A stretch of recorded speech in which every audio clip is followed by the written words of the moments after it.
As-tu déjà passé une nuit entière à lutter avec tes pensées, ton cœur rempli d'inquiétude, incapable de fermer les yeux parce que quelque chose de plus profond t'empêchait de trouver le repos?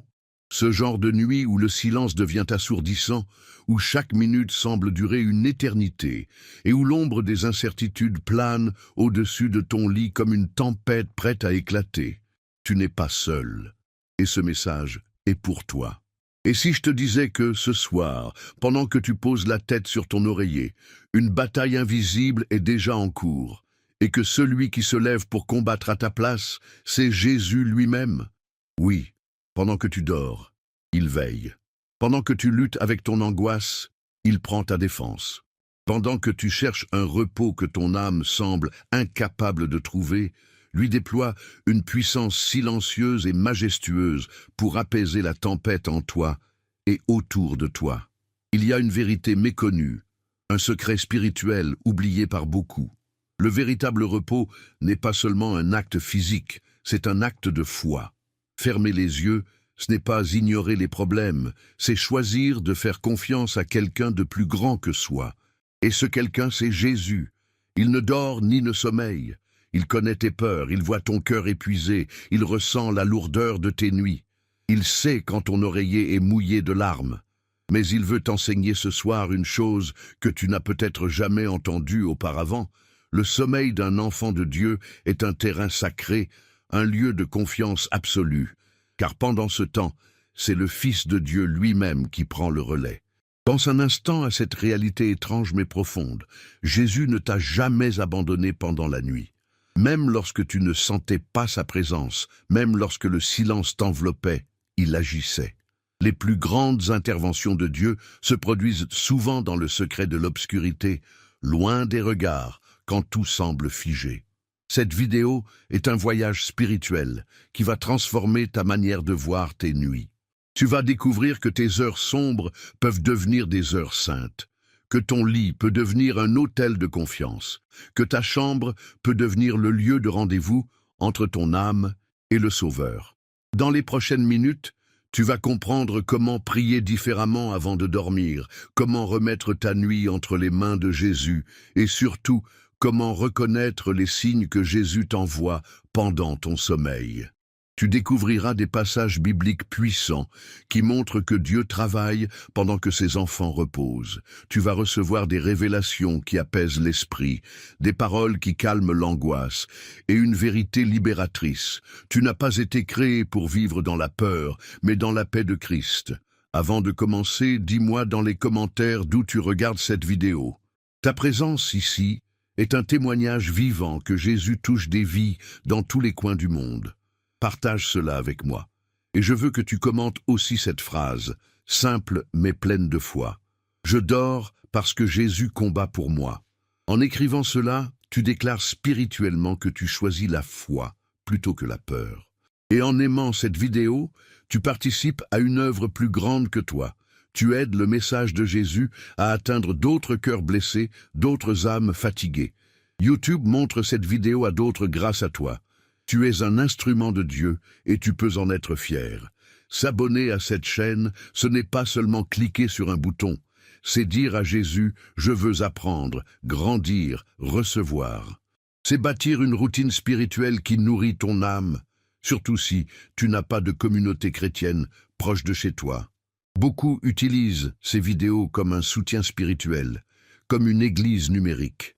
Si c'est ton cas, sois béni pour ta fidélité. Et si tu veux commencer ce voyage avec nous, commence dès maintenant en écrivant dans les commentaires « Paix en Christ ». Reste bien jusqu'à la fin de cette vidéo. L'avant-dernière leçon que je vais partager pourrait être la clé qui débloque une bénédiction cachée dans ta vie. Quelque chose que tu attendais sans le savoir. Alors installe-toi, respire, ouvre ton cœur. Le ciel est déjà en mouvement. Ce soir, pendant que tu regardes cette vidéo et que tu te prépares à dormir, souviens-toi d'une chose. Celui qui combat pour toi ce soir, c'est Jésus. L'ange de la mort en Égypte. Dans la nuit la plus obscure de l'histoire d'Israël, une ombre planait sur l'Égypte. C'était la 10e plaie, la plus redoutable, la plus tragique. Dieu avait annoncé qu'il enverrait un ange, un destructeur, pour frapper tous les premiers-nés du pays. Mais au cœur de cette nuit d'angoisse et de jugement, une chose s'est produite. Une paix surnaturelle habitait les maisons des enfants d'Israël, là où le sang de l'agneau avait été appliqué. Imagine le silence pesant dans ces foyers hébreux. Des pères tenant leur souffle, des mères priant en silence, des enfants endormis sans savoir que la mort rôdait dehors. Et pourtant, rien ne les a touchés. Pourquoi ? Parce qu'ils étaient couverts par une promesse, ils étaient abrités par le sang, ils étaient protégés par l'obéissance à la parole de Dieu. Et surtout, ils ont eu le courage de dormir alors que la mort marchait dans la rue. Ce passage biblique, Exode 12, nous offre une vérité bouleversante pour nos nuits modernes. Quand tu es couvert par le sang de Jésus, même ce que le monde appelle nuit de mort devient une nuit de paix. Même quand tout s'écroule dehors, tu peux dormir, car celui qui te protège ne connaît ni fatigue ni distraction. Ce n'est pas la force de leur prière cette nuit-là qui les a sauvés. Ce n'est pas non plus leur capacité à veiller, ni leur intelligence spirituelle. Non, ce fut la foi dans une promesse étrange, mais puissante. Applique le sang et la mort passera. Tu vois, parfois, il ne s'agit pas de tout comprendre, mais de faire confiance. Parfois, il ne s'agit pas de veiller toute la nuit, mais de s'abandonner au repos avec foi, car Jésus veille pour toi. Et aujourd'hui, cette nuit-là devient ton miroir. Peut-être ressens-tu la peur d'un diagnostic, d'un problème financier, d'une trahison, d'une perte. Peut-être sens-tu que quelque chose rôde dans ta vie, mais le sang de Jésus parle plus fort. Il dit, tu ne mourras pas, tu vivras. Il dit, même la nuit la plus noire est sous mon autorité. Souviens-toi que c'est pendant la nuit que Dieu a choisi de démontrer sa justice et sa fidélité. Ce n'est pas un hasard. Il voulait que son peuple apprenne à faire confiance quand il ne voit rien. Il voulait leur enseigner que la foi véritable ne dépend pas de la lumière du jour, mais de la lumière de la promesse. Alors ce soir, si ton cœur bat trop fort, si ton esprit ne trouve pas la paix, souviens-toi de cette nuit en Égypte. Ce n'était pas une nuit ordinaire, c'était une nuit d'alliance, une nuit où Dieu a prouvé qu'il est fidèle, et cette même fidélité t'entoure maintenant. Commente cette phrase dans les commentaires pour affirmer ta foi. Le sang de Jésus me protège cette nuit. Ce simple acte est une déclaration puissante. Et en aimant cette vidéo, tu participes à une chaîne de foi qui touche d'autres personnes qui, comme toi, ont besoin d'être rassurées ce soir. Tu deviens un canal de la paix du Christ. Jésus a déjà combattu pour toi. Et ce soir, comme cette nuit en Égypte, tu n'as rien à craindre. Parce que tu es couvert, parce que tu es aimé, parce que celui qui combat pour toi, c'est Jésus. Le sommeil de Pierre en prison, Pierre dormait. Oui, tu as bien lu. L'un des plus proches disciples de Jésus, arrêté, enchaîné, emprisonné entre deux soldats, avec sa mort annoncée au lever du jour, dormait profondément. Ce détail, souvent ignoré, est l'un des plus puissants témoignages de foi que l'on trouve dans le livre des Actes. Acte 12. Pose-toi un instant et imagine cette scène. Pierre est arrêté par Hérode, qui vient de faire exécuter Jacques, un autre apôtre. Les autorités sont en chasse contre les chrétiens, et Pierre sait qu'au matin ce sera son tour. Il est enchaîné, surveillé de près, enfermé dans une cellule froide. Et que fait-il? Il dort. Une paix inexplicable l'envahit. Comment est-ce possible? Voici la clé. Pierre n'avait pas confiance en sa force, mais en la promesse de Jésus. Jésus lui avait dit, des années plus tôt, qu'il mourrait en étant vieux. Pierre savait que sa fin ne viendrait pas cette nuit-là. Il s'est donc abandonné dans un sommeil paisible, confiant que celui qui avait calmé la tempête calmerait aussi cette nuit de peur. Pierre ne luttait pas contre le sommeil. Il avait déposé son fardeau, il n'essayait pas de manipuler les circonstances. Il avait compris que le sommeil d'un enfant de Dieu est une arme spirituelle. Quand tu dors en paix dans l'adversité, tu rends témoignage que Jésus règne même dans les cachots. Et toi, comment dors-tu quand tu te sens emprisonné par les dettes, les conflits familiaux, les peurs du lendemain? Le sommeil de Pierre est là, pour te rappeler une vérité profonde. Tu peux dormir même en prison, quand ton âme est libre dans le Christ. Et tu sais ce qui est encore plus beau? C'est pendant que Pierre dormait que le miracle est arrivé. L'ange du Seigneur est entré dans la cellule, l'a réveillé doucement, les chaînes sont tombées, et il a été conduit en liberté. Ce n'est pas en veillant, ni en pleurant, ni en se débattant que Pierre a été délivré. C'est en dormant, dans une paix surnaturelle que le ciel est intervenu. Tu comprends? Il y a des miracles qui ne se produisent que lorsque tu relâches le contrôle, lorsque tu cesses de vouloir tout gérer et que tu dis à Jésus, « C'est toi qui combats pour moi cette nuit. » Le sommeil de la foi est une offrande puissante. Peut-être es-tu, toi aussi, dans une prison ce soir, enchaîné par la peur, l'angoisse, l'attente d'un verdict. Mais Jésus n'a pas changé, il envoie encore des anges. Il fait encore tomber les chaînes pendant que ses enfants dorment. Il agit dans le silence. Et je veux que tu gardes ceci en toi. Si Pierre a dormi en paix entre deux soldats, toi aussi tu peux dormir en paix entre deux menaces. Jésus ne t'abandonne pas. Il travaille pendant que tu te reposes. Il veille pendant que tu fermes les yeux. Et il est capable, dans ta nuit la plus sombre, de t'envoyer une délivrance céleste. Alors ce soir, en fermant les yeux, fais cette prière. Seigneur Jésus, je choisis de dormir parce que je sais que tu combats pour moi. Et repose-toi, Jésus dormant au milieu de la tempête. La nuit était avancée, le vent hurlait, les vagues s'écrasaient contre la barque, menaçant de la faire chavirer. Les disciples pêcheurs aguerris étaient terrifiés. L'eau envahissait l'embarcation. La mort semblait inévitable. Et au milieu de ce chaos, Jésus dormait. Cette scène, rapportée dans Marc 4, 35-41, dépasse toute logique humaine. Comment Jésus, sachant que la tempête faisait rage, pouvait-il dormir sur un coussin, à l'arrière de la barque? Ce n'est pas un détail anodin, c'est un message puissant. Le sommeil de Jésus en pleine tempête n'est pas de l'insouciance, c'est une proclamation de souveraineté. Il dort parce qu'il ne craint pas la mer. Il dort parce qu'il est maître des éléments. Il dort parce qu'il sait que sa mission ne se terminera pas noyé dans un lac. Il dort pour nous montrer que la paix véritable ne vient pas de l'absence de tempête, mais de la présence de celui qui règne sur elle. Les disciples, eux, paniquent. Ils le réveillent avec une question brutale. « Maître, ne te soucies-tu pas de ce que nous périssons? N'est-ce pas souvent notre propre cri dans les tempêtes de la vie? Nous avons l'impression que Jésus dort, qu'il est absent, qu'il nous a oubliés. Mais ce que nous appelons absence est souvent la preuve la plus pure de sa confiance. Il sait que rien ne peut t'engloutir sans sa permission. Et Jésus se lève, il parle, et la mer se tait. Il ne prie pas, il ne lutte pas, il commande. Parce que le sommeil de Jésus est un repos dans l'autorité. Et ce même Jésus te dit aujourd'hui, « Pourquoi as-tu peur? Où est ta foi ?» Car la foi, ce n'est pas seulement croire que Jésus peut calmer la tempête, c'est oser dormir avec lui pendant qu'elle fait rage, convaincu qu'il agira au bon moment. Tu vois, les tempêtes dans ta vie ne signifient pas que Jésus t'a abandonné. Parfois, il les permet pour t'enseigner à reposer en lui. Parfois, il dort pour t'enseigner à dormir aussi. Il veut que tu te couches sans crainte, même quand le vent souffle fort.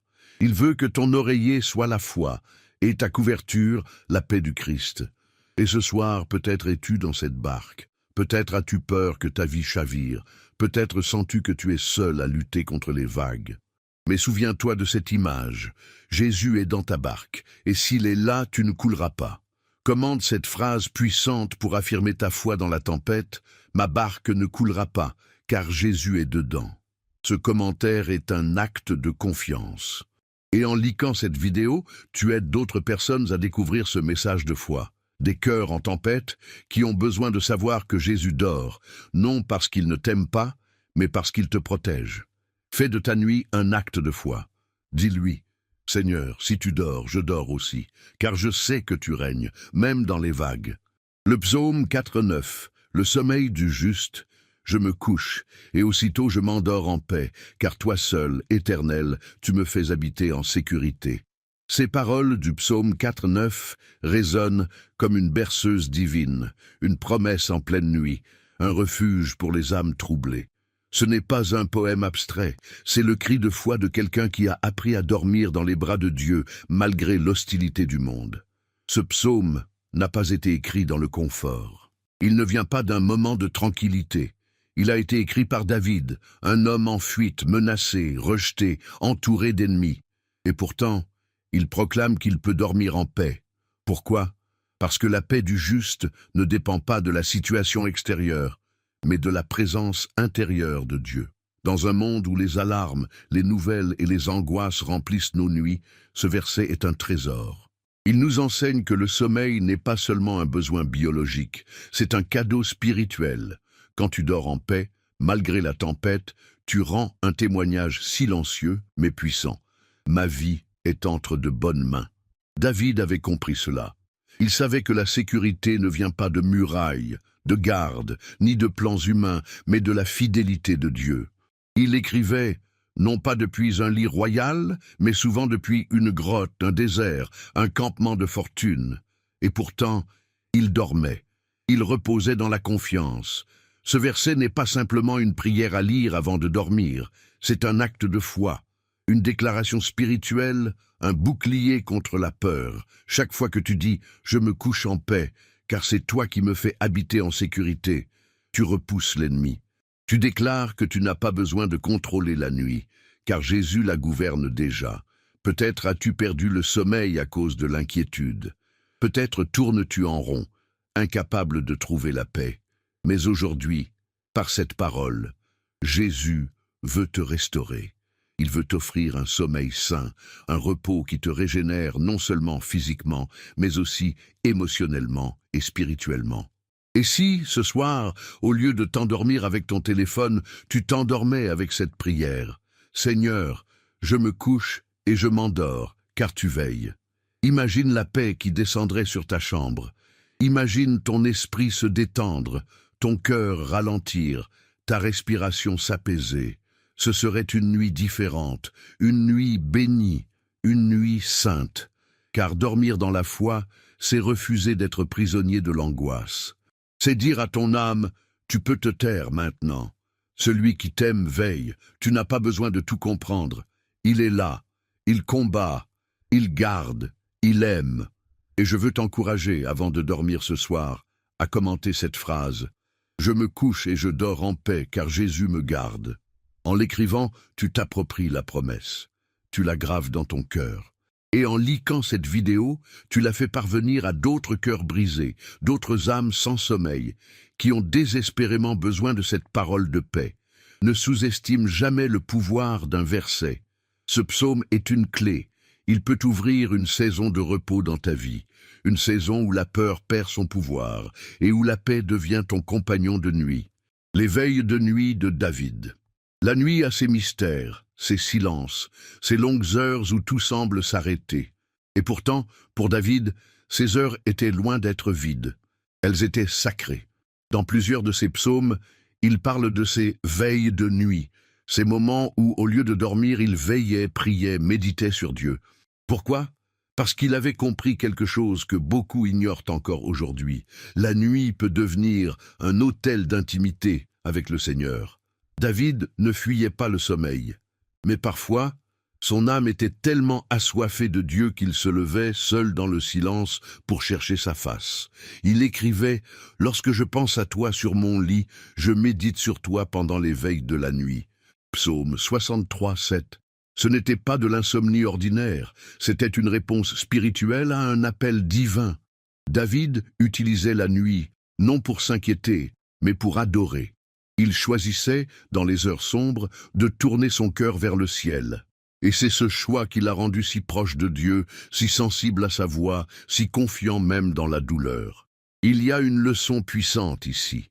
La nuit ne doit pas être une saison de peur, mais une opportunité de connexion. Trop souvent, nous utilisons les heures nocturnes pour ruminer, angoisser, pleurer. Et si, à la manière de David, nous les utilisions pour glorifier Dieu, pour l'écouter, pour lui parler comme à un ami intime, tu n'as pas besoin de mots compliqués. Tu n'as pas besoin d'un rituel long. Il suffit d'un cœur ouvert. La nuit, le monde se tait et Dieu parle. Peut-être veux-tu dormir, mais ton cœur reste éveillé. Ne vois pas cela comme un problème, Voici une invitation. Et si le Saint-Esprit te réveillait, non pas pour t'inquiéter, mais pour t'enseigner, pour te consoler, pour te restaurer? David, souvent seul dans le désert, exilé, poursuivi, ne trouvait pas la paix dans les circonstances. Mais ses nuits étaient remplies d'une autre paix, celle qui vient de la présence de Dieu. C'est la paix qui ne dépend pas de ce que tu vis, mais de celui qui est avec toi dans le noir. Et ce soir, peut-être que ton cœur est réveillé sans raison apparente. Peut-être tournes-tu dans ton lit, incapable de t'endormir. Et si c'était Dieu qui voulait juste que tu l'écoutes un instant, que tu lui parles, que tu l'invites dans ta nuit? Dis cette prière toute simple: Seigneur, je ne suis pas seul cette nuit. Si tu veux me parler, je suis là. Et observe ce qu'il va faire. Peut-être vas-tu ressentir une paix soudaine, peut-être vas-tu t'endormir en quelques minutes, peut-être vas-tu pleurer, mais des larmes de guérison. Commente cette phrase dans les commentaires pour affirmer ton choix spirituel cette nuit. Mes veilles appartiennent à Jésus. Et en liquant cette vidéo, tu transformes ta propre nuit en lumière pour d'autres. Tu aides d'autres veilleurs, d'autres âmes éveillées, à découvrir que leur nuit n'est pas vaine. Jésus est le même hier, aujourd'hui et pour l'éternité. Et tout comme David, tu peux transformer chaque nuit d'angoisse en une veille de gloire. L'armée d'Élysée invisible dans la nuit.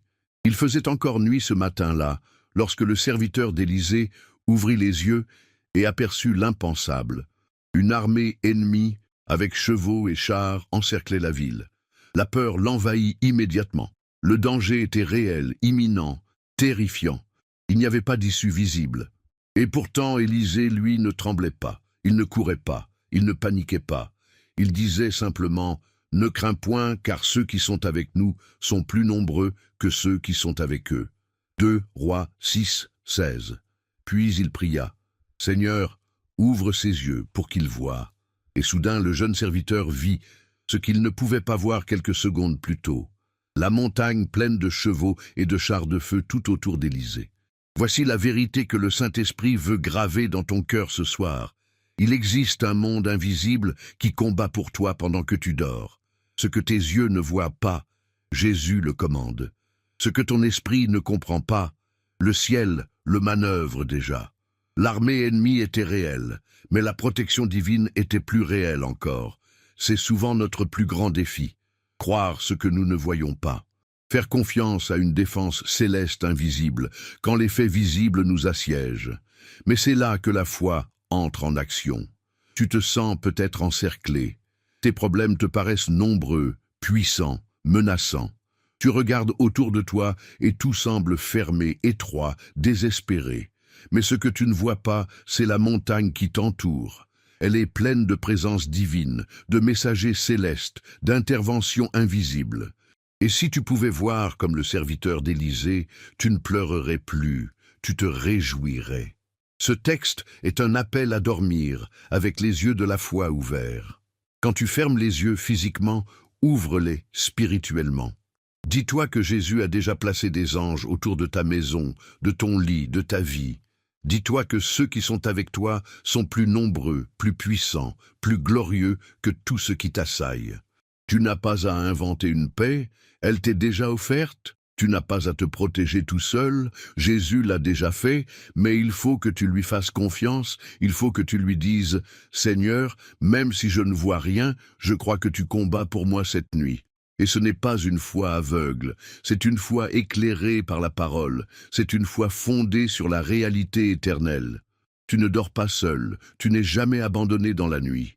Alors, ce soir, avant de fermer les yeux, dis à ton âme: « Calme-toi. Le Seigneur a déployé ses anges. Le feu du ciel est autour de moi. Mon Dieu, veille pendant que je dors. » Et commente cette phrase dans les commentaires pour proclamer ta foi dans le monde invisible. Je suis entouré par le feu de Dieu. En liquant cette vidéo, tu fais passer ce message à d'autres âmes encerclées, à d'autres cœurs qui ont besoin de savoir que ceux qui sont avec nous sont plus nombreux. Même si tout semble contre toi, la nuit t'appartient, parce qu'elle appartient à Jésus. Le repos du sabbat comme acte de confiance. Dans un monde obsédé par la performance, la vitesse et la productivité, le repos est devenu un luxe. Et pourtant, dans la pensée de Dieu, le repos est une loi, un commandement, un acte de foi. Le sabbat, ce jour de repos instauré par Dieu lui-même, n'est pas seulement une pause physique, mais un témoignage spirituel profond. Celui qui se repose proclame que Dieu est aux commandes. Quand Dieu a créé l'univers, il aurait pu continuer. Mais il s'est arrêté, non pas par fatigue, mais pour montrer l'exemple. Il bénit le 7e jour, il le sanctifie, et plus tard, il commande à son peuple de l'honorer. Pourquoi ? Parce que le repos est une déclaration silencieuse mais puissante. Je crois que même quand je ne travaille pas, Dieu agit. Même quand je m'arrête, le ciel continue son œuvre.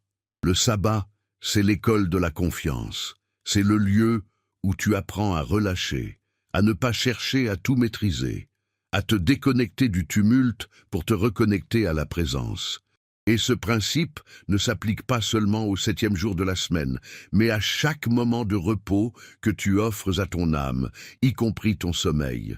Quand tu dors en paix, tu vis l'esprit du sabbat.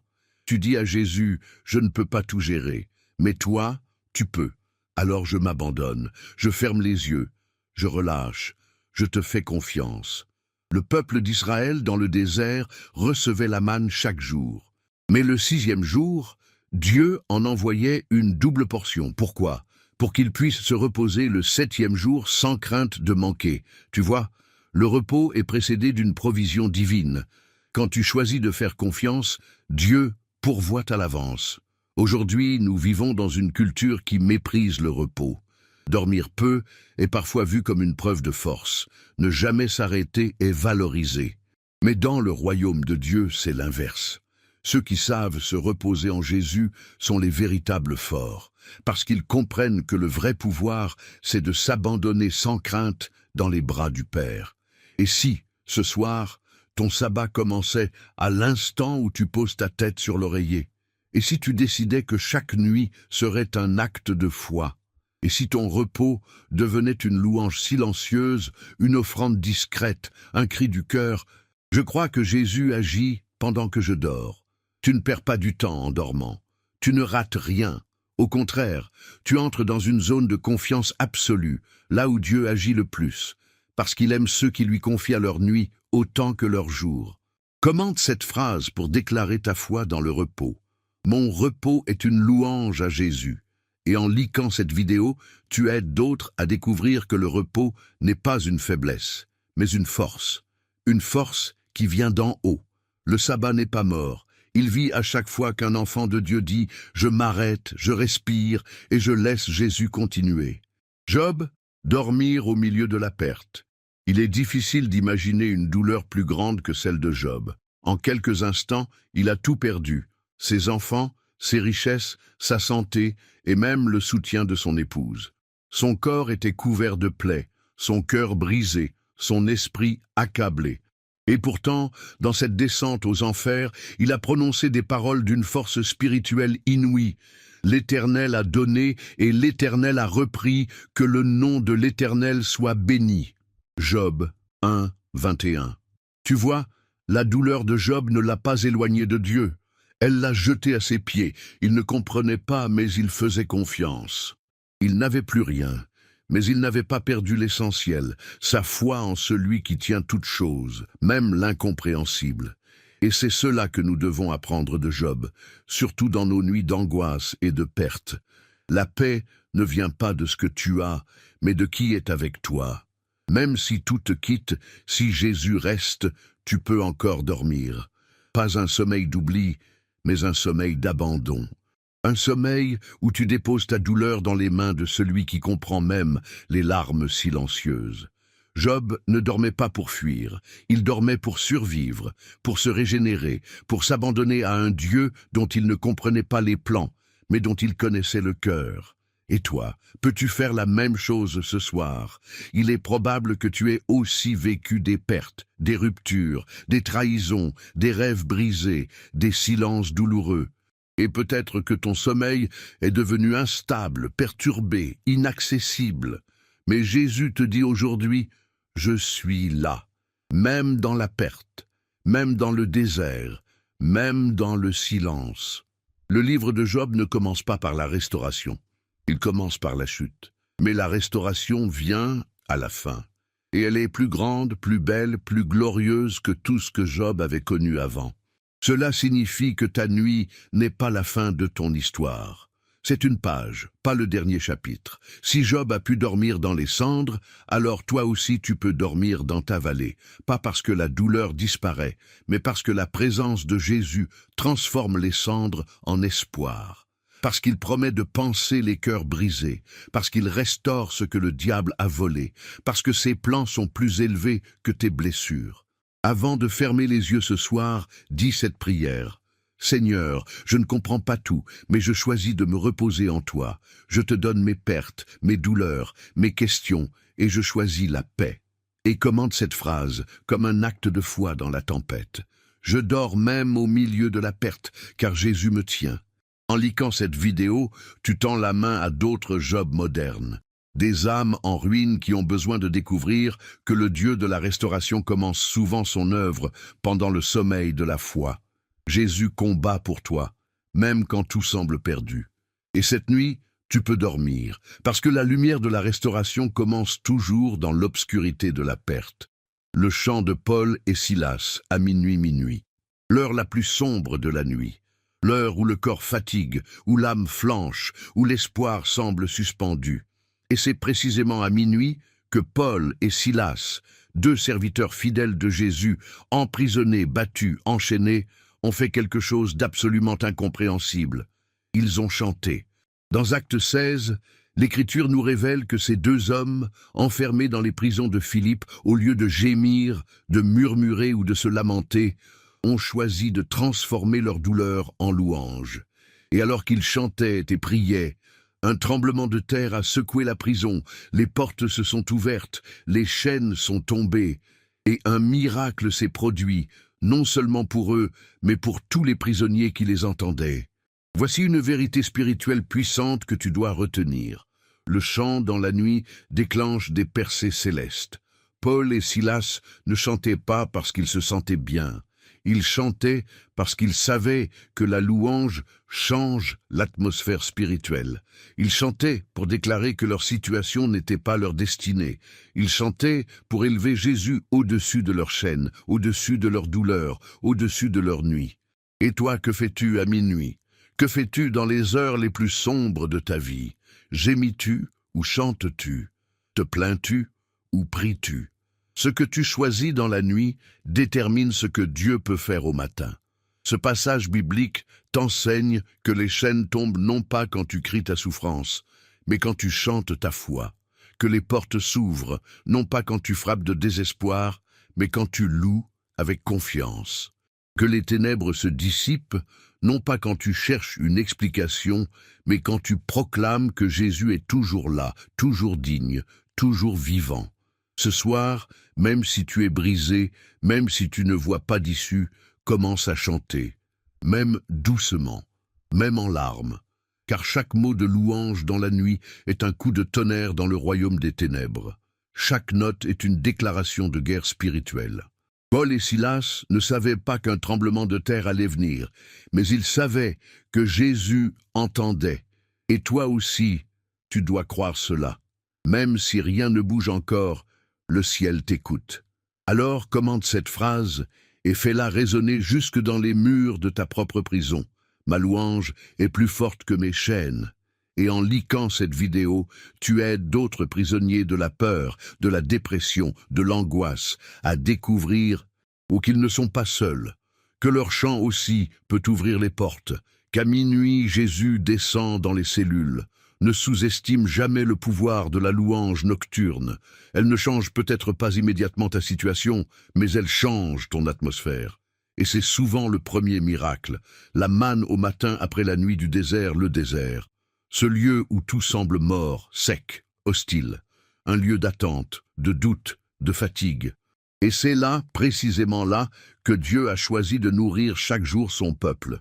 Non pas avec des provisions stockées, ni avec des réserves humaines, mais avec la manne céleste, ce pain venu directement du ciel, déposé chaque matin à la rosée de l'aurore. Mais voici le détail qu'on oublie souvent. La manne ne tombait pas pendant que le peuple priait, ni pendant qu'il travaillait. Elle tombait pendant qu'il dormait.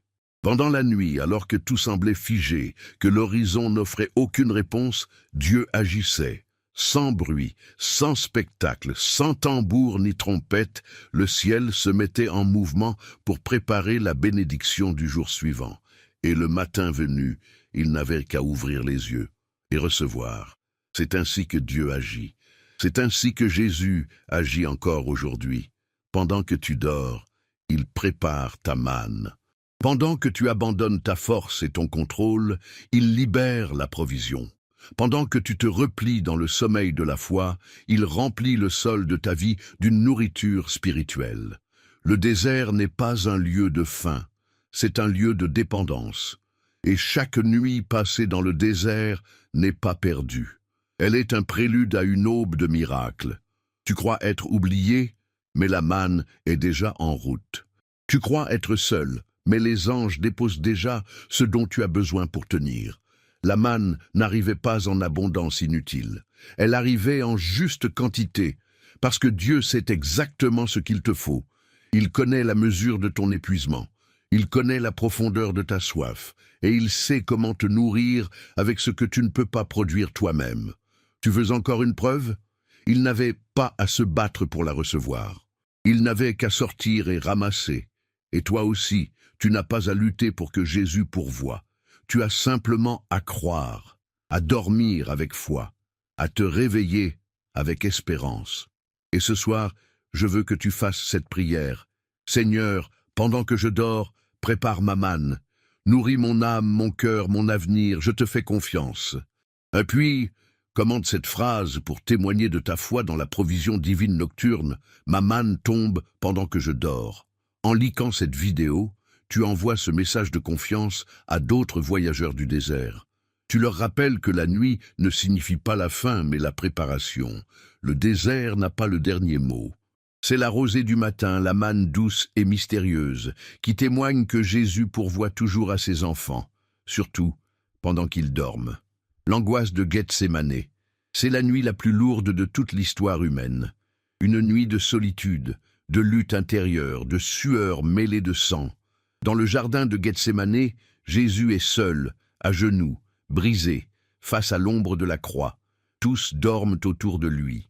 Ses amis, ses disciples, ceux qu'il a tant aimés, dorment. Et lui veille, il pleure, il gémit, il combat. Cette nuit-là, Jésus ne dort pas pour que toi, aujourd'hui, tu puisses dormir. Il ne se repose pas pour que toi, ce soir, tu trouves le repos. Il s'abandonne dans une angoisse insondable pour que tu sois libéré de la tienne. Le poids de nos péchés, la coupe de la souffrance, l'abandon à venir, tout cela pèse sur ses épaules. Et il prie, « Mon Père, s'il est possible que cette coupe s'éloigne de moi, toutefois non pas ma volonté, mais la tienne. » Matthieu 26, 39.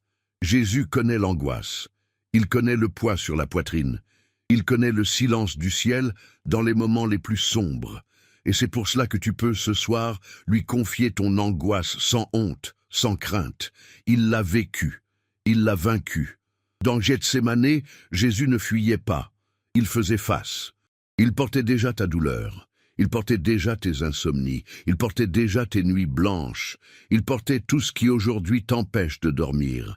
Et ce qui est bouleversant, c'est que pendant qu'il vivait cela, ses disciples dormaient. Ils n'avaient pas conscience du combat. Ils n'ont pas veillé avec lui. Et pourtant, il les a aimés quand même. Il les a couverts de sa prière. Il les a enveloppés de grâce. C'est encore ce qu'il fait aujourd'hui. Peut-être n'as-tu pas su veiller. Peut-être t'es-tu endormi spirituellement alors que Jésus te cherchait. Mais il ne te rejette pas. Il continue de prier pour toi.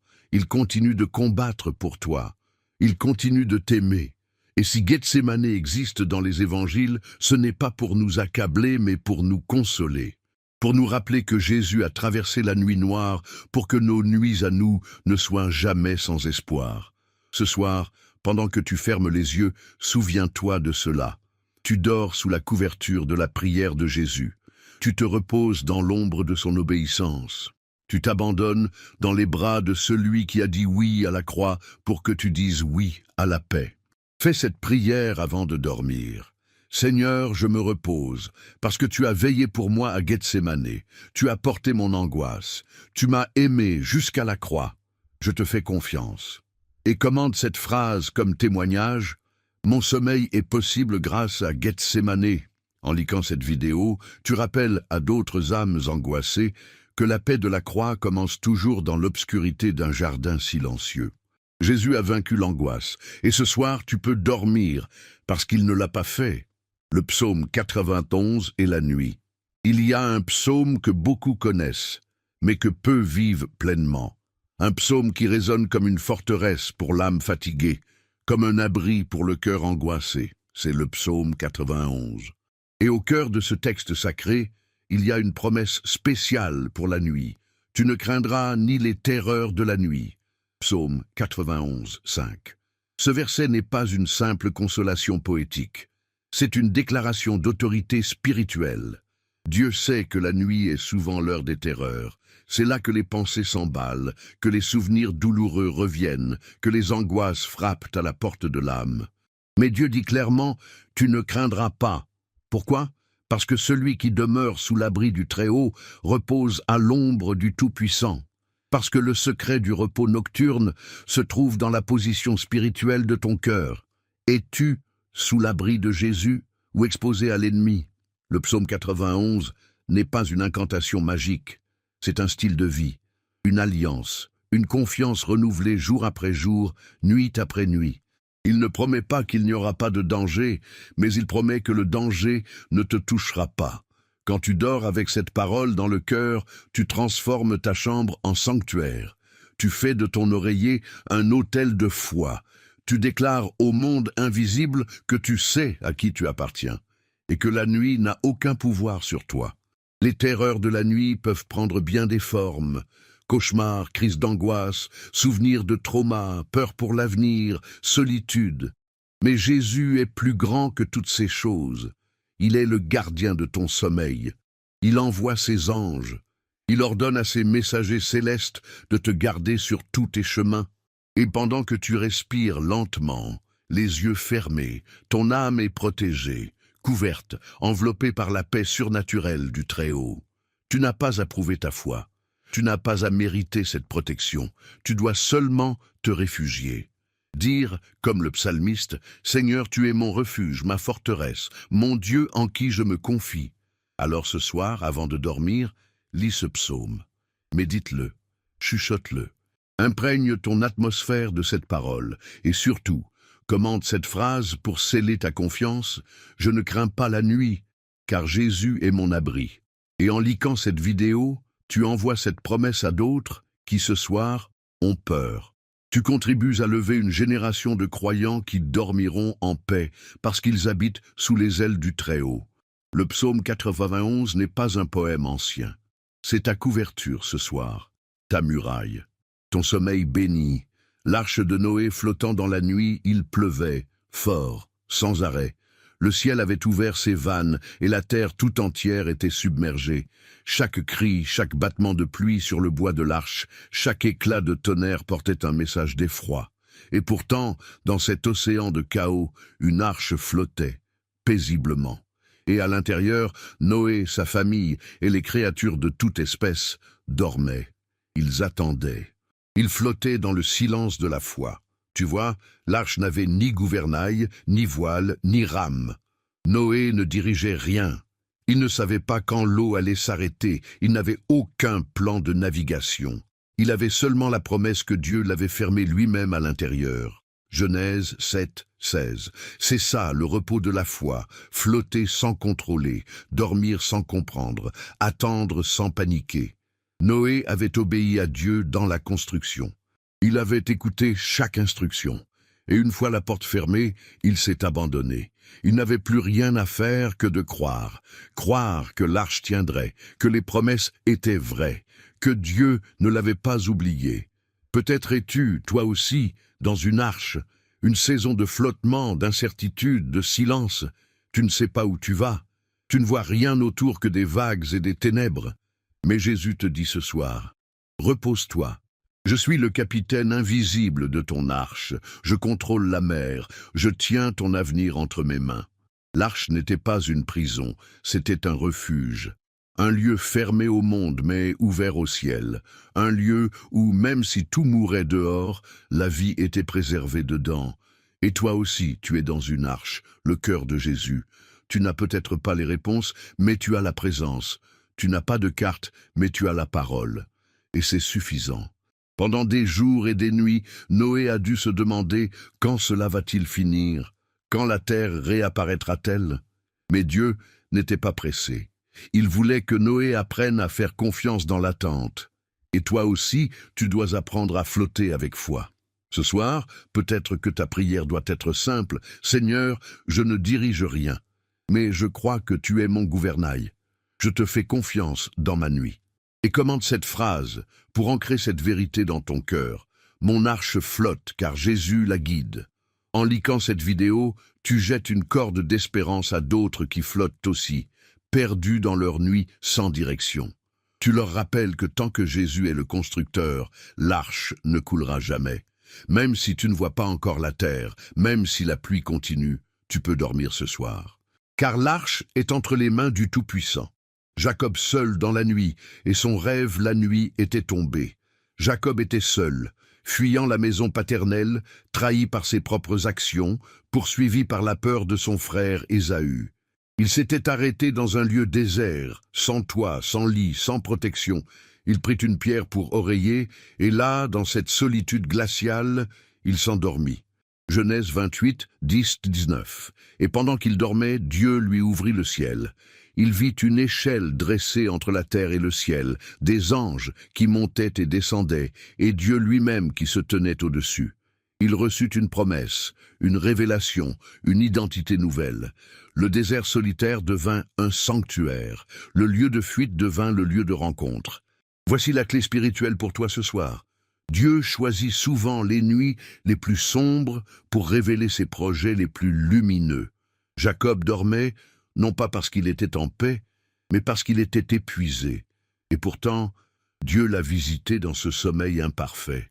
Cela veut dire que même si tu dors mal, même si ton cœur est troublé, Jésus peut venir te parler pendant ton repos. Ce rêve n'était pas un simple rêve.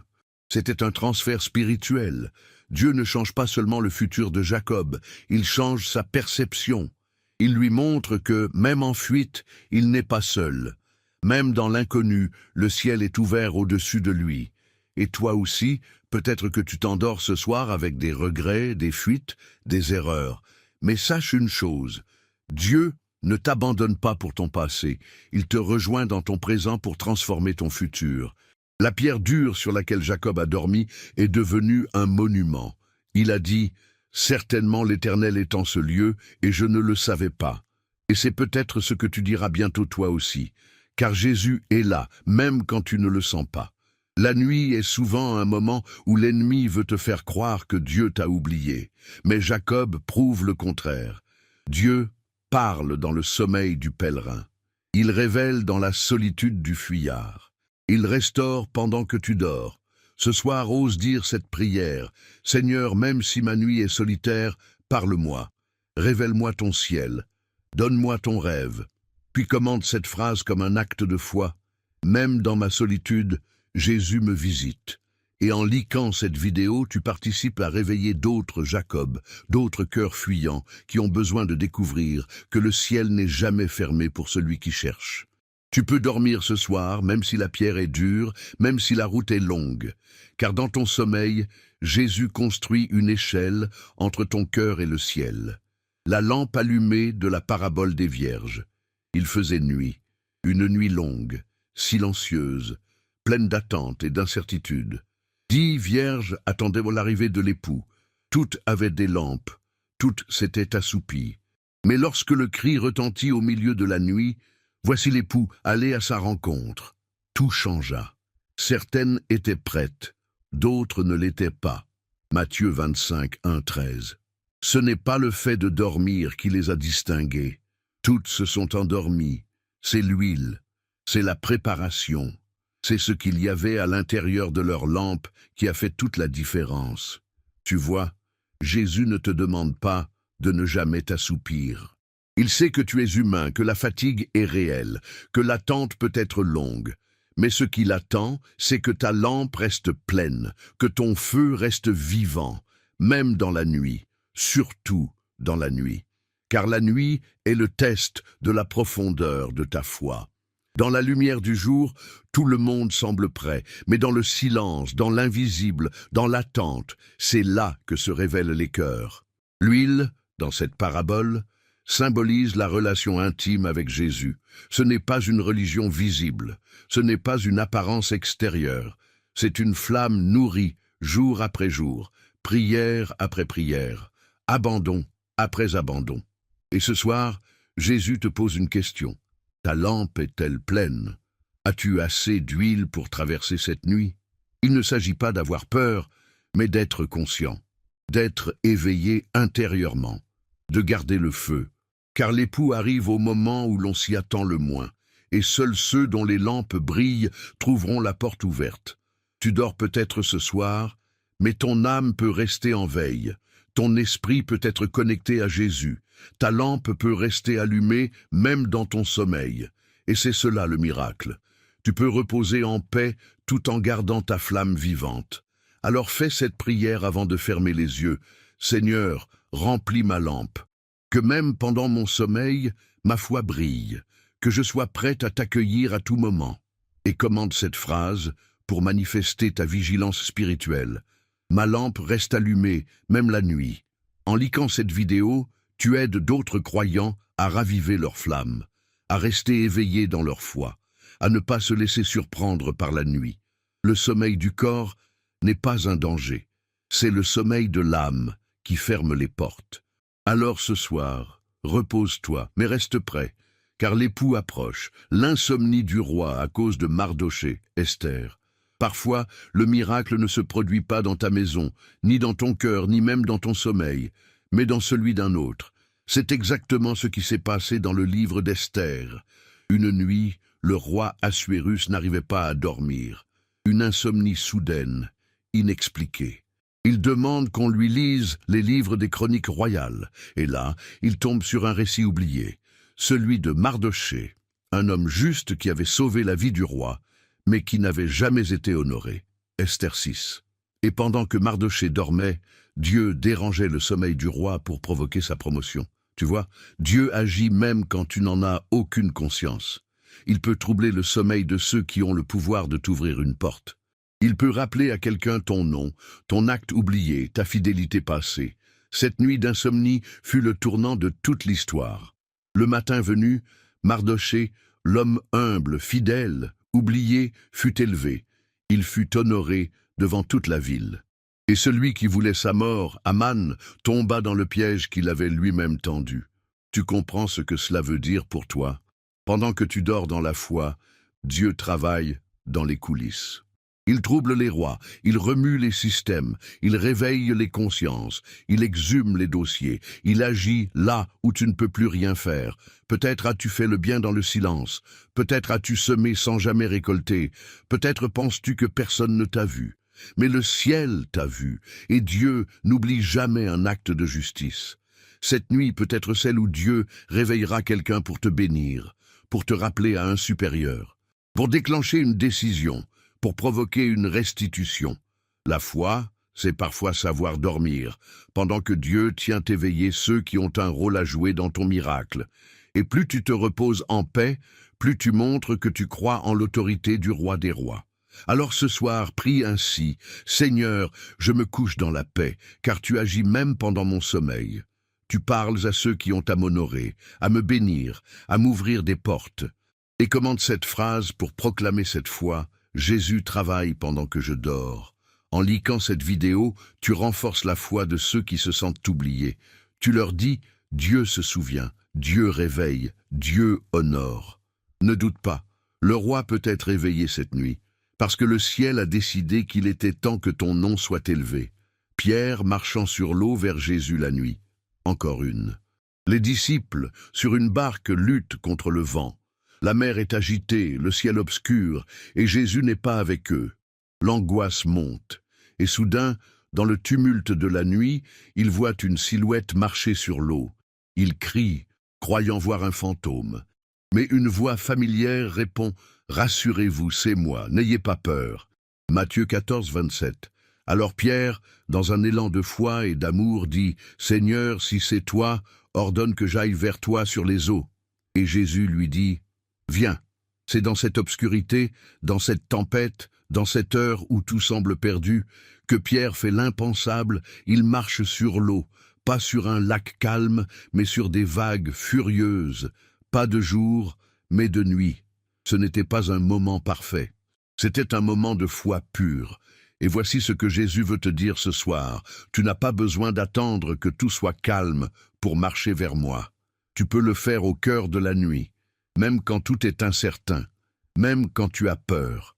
Pierre a commencé à marcher tant que ses yeux étaient fixés sur Jésus. Mais lorsqu'il a vu la force du vent, il a eu peur, et il a commencé à couler, et Jésus, immédiatement, l'a saisi. Tu vois, même quand ta foi vacille, Jésus ne te laisse jamais tomber.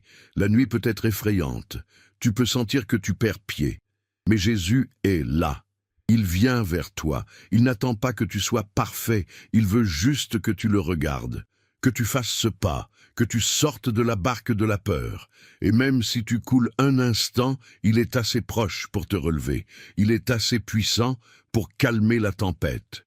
Et il est assez bon pour marcher avec toi, même sur l'eau agitée de ta nuit. Ton sommeil ce soir peut être ce pas de foi. Ce moment où tu dis « Je ne comprends pas tout, mais je marche vers toi, Jésus ».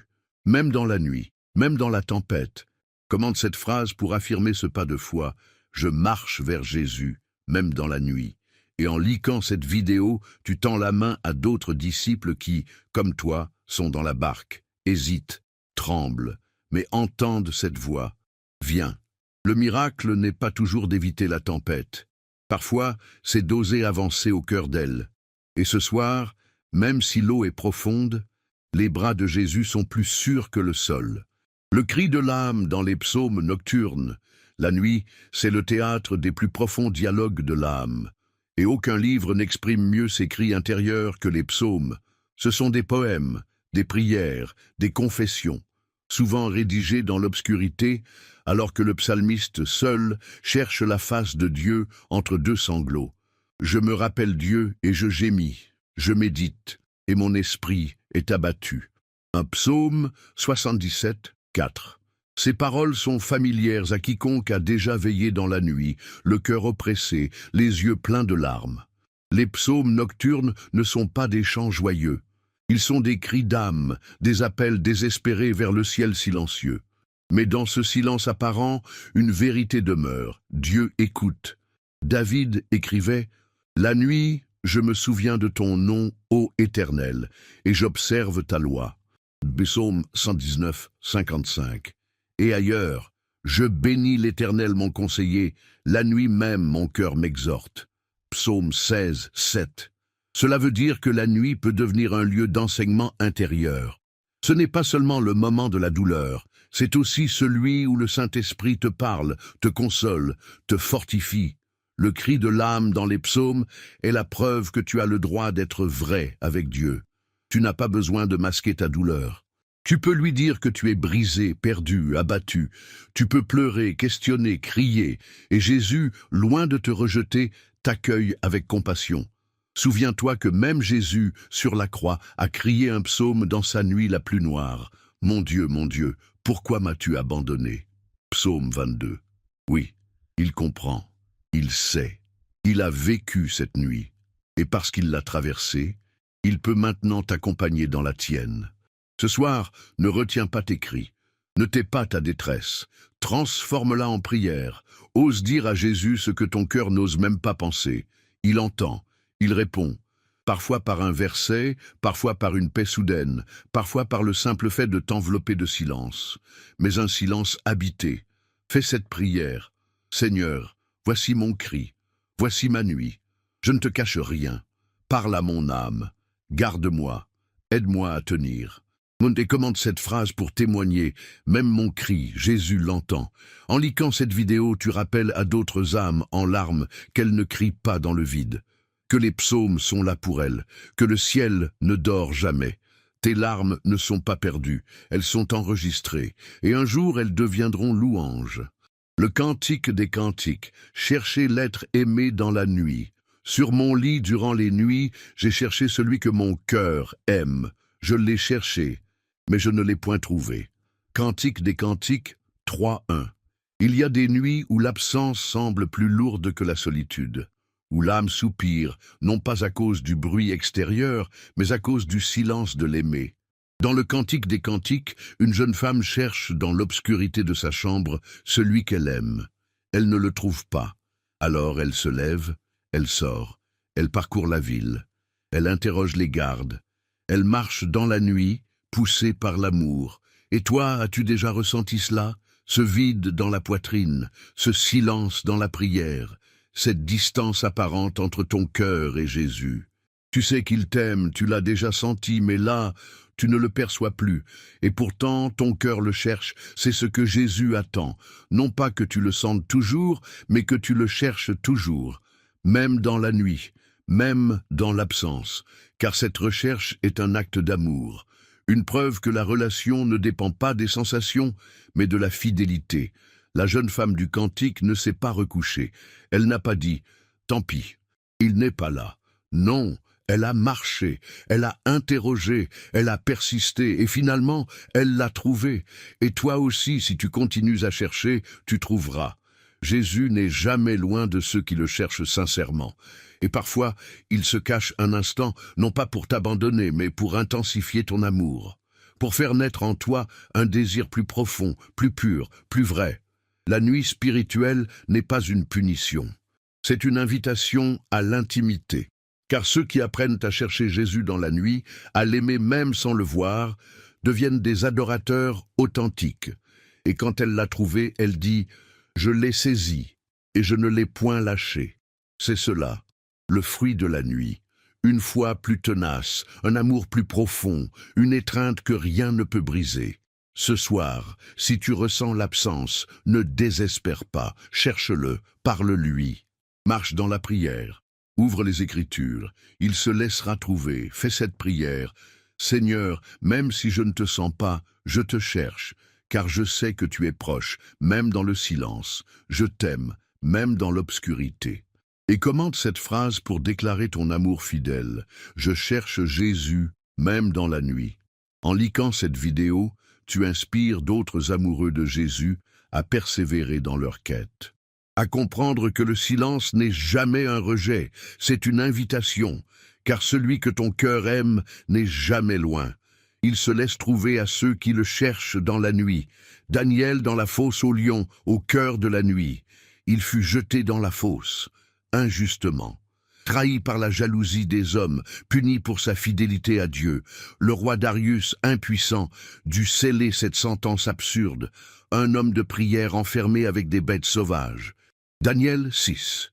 La nuit tombe, la pierre est roulée, les cris cessent, et dans l'obscurité glaciale de cette fosse, Daniel dort, ou du moins il repose, non pas parce qu'il n'a pas peur, mais parce que sa confiance en Dieu est plus forte que la menace. Pendant ce temps, le roi Darius, lui, ne trouve pas le sommeil.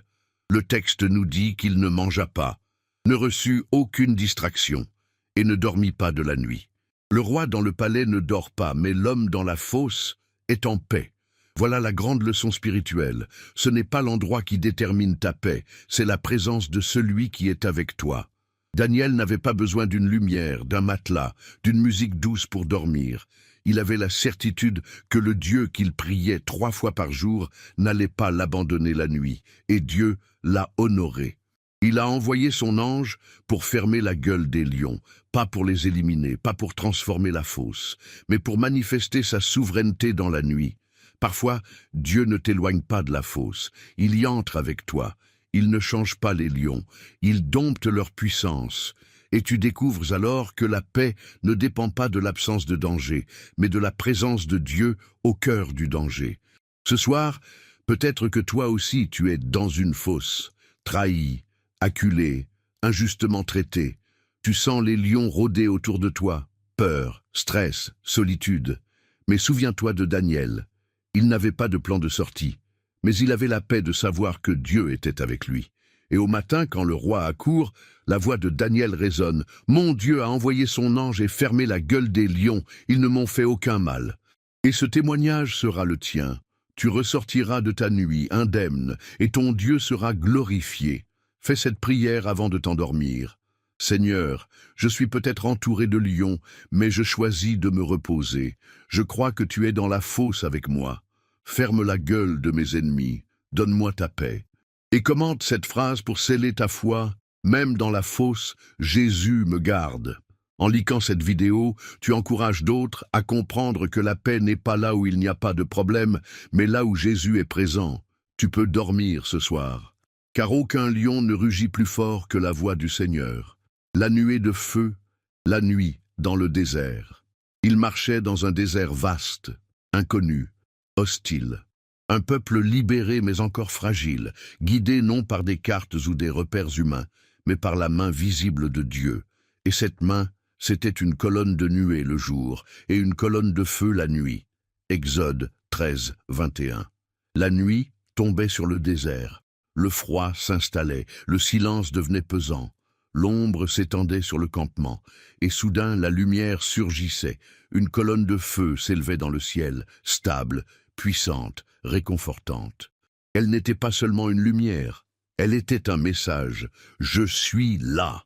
Cette lumière n'était pas seulement pour éclairer. Elle était la preuve visible que même dans l'obscurité, Dieu guide, protège, rassure. Chaque nuit, les enfants d'Israël pouvaient lever les yeux et se dire « Le feu est là, nous ne sommes pas seuls, nous pouvons dormir. » Et toi aussi, tu as besoin de ce feu.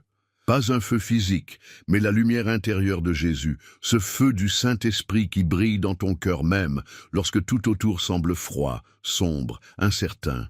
La colonne de feu ne s'éteignait pas. Elle était constante, fidèle, silencieuse, mais présente. Elle n'exigeait rien. Elle réchauffait, elle rassurait, elle veillait pendant que le peuple dormait. Elle était le veilleur du camp. Tu sais ce que cela veut dire? Dieu allume encore des colonnes de feu dans tes nuits. Peut-être ne les vois-tu pas de tes yeux physiques, mais elles sont là. Ce feu, c'est la paix inexpliquée que tu ressens parfois. C'est ce verset qui te vient soudainement à l'esprit. C'est cette sensation que quelqu'un veille sur toi, même dans le noir. Et surtout, ce feu ne dépend pas de ton mérite. Le peuple avait ses fautes, ses doutes, ses murmures, mais Dieu gardait le feu allumé, car sa fidélité ne dépend pas de ton humeur, mais de son alliance. Ce soir, peut-être que tu sens que ton désert est profond, que la nuit est longue, mais regarde avec les yeux de la foi. Il y a une lumière, et cette lumière, c'est Jésus. Fais cette prière avant de dormir. Seigneur, sois ma colonne de feu cette nuit. Allume ta lumière dans mon désert. Rassure mon âme, je choisis de dormir sous ta garde. Et commente cette phrase pour déclarer ta foi. Même dans mon désert, la lumière de Jésus brille. En liquant cette vidéo, tu participes à faire briller cette lumière chez d'autres, à allumer des feux dans d'autres nuits, à rappeler que le Dieu de l'Exode est toujours à l'œuvre. Tu peux dormir ce soir, non parce que la nuit est facile, mais parce que le feu de Jésus ne s'éteindra jamais. L'enfant Samuel appelait de nuit. La nuit était tombée sur le sanctuaire de Silo. Le silence régnait. Tout le monde dormait. Même le vieux prêtre Élie, fatigué, les yeux affaiblis, était allongé. Et c'est à ce moment précis, au cœur de la nuit, que Dieu choisit de parler. Pas à Élie, le prêtre expérimenté, mais à un enfant, à Samuel. 1 Samuel 3. Samuel était encore jeune. Il ne connaissait pas encore la voix du Seigneur. Et pourtant, c'est dans la nuit que l'appel divin a retenti, une voix douce mais claire. « Samuel, Samuel !» 3 fois, il s'est levé. 3 fois, il a cru que c'était Élie, et 3 fois, il n'a pas compris. Jusqu'à ce qu'Élie réalise, c'est Dieu qui t'appelle. Ce passage contient une vérité bouleversante pour toi, ce soir. Dieu parle la nuit. Il appelle dans le silence. Il révèle son plan quand tout le monde dort. Tu n'as pas besoin d'être parfait, ni grand, ni ancien dans la foi. Il te suffit d'avoir un cœur disponible, un cœur qui répond « Parle, Seigneur, ton serviteur écoute ». Samuel dormait dans le temple. Il n'était pas en train de jeûner, ni de prêcher. Il était simplement là, proche de la présence de Dieu, endormi, disponible. Et c'est cette disponibilité qui a fait de lui un prophète, un canal divin, un instrument du ciel. Et toi, ce soir, Jésus peut aussi t'appeler. Il peut murmurer ton nom dans un rêve, dans une pensée, dans une paix soudaine. Il peut semer un appel, une mission, une direction. Mais pour cela, tu dois être prêt à écouter. La nuit n'est pas seulement faite pour dormir. Elle est aussi un moment sacré où l'âme s'ouvre, où le bruit du monde se tait, où le ciel peut parler. Peut-être que tu l'as déjà entendu sans le savoir. Peut-être que certaines intuitions, certaines pensées étaient déjà des appels déguisés. Ce soir, fais une chose simple mais puissante. Dis-lui que tu es prêt. Fais cette prière. Seigneur, s'il te plaît, parle-moi cette nuit. Mon cœur est à l'écoute. Même pendant mon sommeil, que ta voix me visite. Je veux entendre ton appel. Et commande cette phrase comme déclaration d'écoute. Parle, Jésus, ton serviteur écoute. En liquant cette vidéo, tu encourages d'autres à tendre l'oreille spirituelle, à s'ouvrir à la voix de celui qui n'a jamais cessé de parler à ses enfants. Cette nuit, le ciel peut t'appeler, et peut-être qu'en te réveillant demain, tu ne seras plus seulement un croyant, mais un appelé. Les pleurs du soir, la joie du matin. Le soir arrivent les pleurs, et le matin l'allégresse. Psaume 36. Il y a des nuits qui semblent interminables. Des nuits de larmes, de soupirs, de solitude. Des nuits où chaque heure pèse sur le cœur comme un poids impossible à porter. Et pourtant, au cœur même de ces nuits sombres, une promesse traverse le temps comme une lumière persistante. Le matin, la joie revient. Ce verset ne nie pas la réalité de la douleur. Il ne cherche pas à l'éviter, il l'embrasse. Il reconnaît que le soir peut être difficile, que les larmes sont réelles, que l'âme peut être brisée. Mais il affirme aussi avec force que ce n'est pas la fin de l'histoire. Les pleurs du soir sont temporairement autorisées, mais la joie est éternellement promise. Pourquoi? Parce que Jésus est le maître des saisons. Il est celui qui a placé une limite à chaque nuit, celui qui a fixé l'heure du lever du soleil, celui qui transforme les soupirs en chants, les cendres en beauté, les nuits en aube. Tu pleures peut-être ce soir, pour une perte, un échec, une trahison, un poids intérieur. Tu as peut-être l'impression que le matin ne viendra jamais, mais la parole te dit « Tiens bon, les larmes ont une durée, la joie est en chemin ». Ce n'est pas une joie superficielle, ce n'est pas un simple sourire. C'est une restauration profonde, une lumière douce mais puissante qui vient lorsque tu penses que tout est fini. C'est la réponse du ciel au cri de la nuit. Rappelle-toi que le tombeau de Jésus a aussi connu une nuit. Les disciples ont pleuré. Tout semblait perdu. Mais le matin du 3e jour, la pierre fut roulée, et la joie est revenue. Ta pierre aussi peut être roulée. Ta tristesse aussi peut être transformée. Tu n'as pas besoin de comprendre comment. Tu as juste besoin de croire que la lumière revient toujours pour ceux qui s'abandonnent à Jésus. Et si ce soir était la fin d'un cycle de larmes, et si le sommeil que tu t'apprêtes à prendre était l'intervalle entre la douleur d'hier et la joie de demain, fais cette prière avec foi. Seigneur, je te remets mes pleurs, je te confie ma nuit, et je choisis de croire que la joie arrive avec l'aurore. Et commande cette phrase comme un acte d'espérance. Mes larmes d'hier préparent ma joie de demain. En liquant cette vidéo, tu tends la main à d'autres cœurs brisés. Tu leur dis, tu n'es pas seul, tu n'es pas oublié, le matin approche. Tu peux pleurer ce soir, oui, mais prépare-toi à te réveiller avec la lumière d'une paix que seul Jésus peut offrir. Jésus en prière toute la nuit, il est des moments dans la vie où même le sommeil n'est pas suffisant, où l'âme ressent le besoin de se connecter plus profondément, plus intensément à la présence de Dieu. C'est ce que Jésus a fait.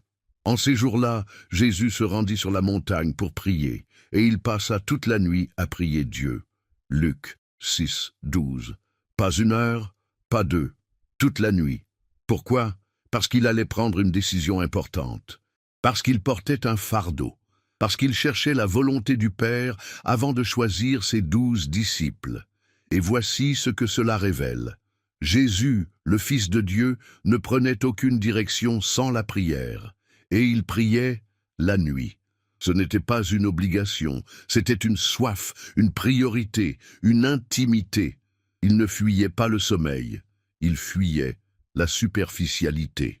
Et il nous montre par cet acte que la prière nocturne est l'une des plus puissantes formes de communion avec le ciel. Toi aussi, tu peux faire de la nuit un autel. Tu n'as pas besoin de prier toute la nuit, mais tu peux ouvrir ton cœur avant de dormir, ou même te réveiller un instant, non pas pour consulter ton téléphone, mais pour murmurer une louange, une demande, une adoration. La nuit est un terrain favorable à la prière profonde. Il n'y a pas de distraction, il n'y a que le silence, et dans ce silence, le cœur entend mieux la voix du Père.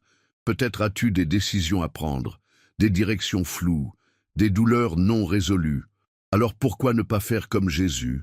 Pourquoi ne pas faire de cette nuit un moment de prière sacrée, même si ce n'est que quelques minutes? Et voici la beauté de tout cela. Pendant que tu dors, Jésus, lui, continue de prier.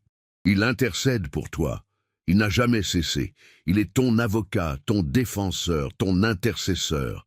Ta paix ce soir ne vient pas seulement de ton abandon, mais de sa fidélité à prier pour toi. Même lorsque tu ne peux plus, lui, il peut. Même quand tu t'endors fatigué, lui, il veille. Alors ce soir, fais cette prière simple mais puissante. Seigneur Jésus, prie pour moi.